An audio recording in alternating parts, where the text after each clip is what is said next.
Here's how you can create a shape here on Figma. So here onto the upper part, you can see the different tools again in here. And then as you can see, we have here a rectangle. So these are actually the shape tools. So if you use this drop down menu in here, you'll see the different shapes that they offer. We have here the rectangle, line, arrow, ellipse, polygon, star, or you could place in an image or video as well in here. As you can see, here are its different shortcut keys. So you could make use onto that one. So let's try to add in a shape. So we can add in an ellipse in here. So simply click onto that, and as you can see, the pointer has changed onto cross type. So let's just simply drag it like that. And as you can see, we have successfully created a shape in here, or an ellipse shape.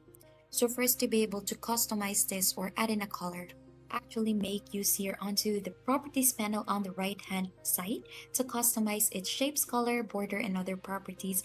And you could also apply ingredients and shadows or other effects. So let's try to change this one out. So as you can see here, we have here the fill. So this is the color of our ellipse as of the moment right now. So if you click on it, you'd be able to see the different colors that it offers. So let's try to change it to green.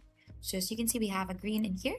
Simply click onto that, or you could simply click onto this dropper tool so that you could choose a color onto your design that you could use. So we could have this one yet, this yellow. So let's try to copy that one out, and it will actually automatically add it onto your ellipse. So there are different options in here. So you could also see the different effects that you can add in here. So just simply click onto the plus button.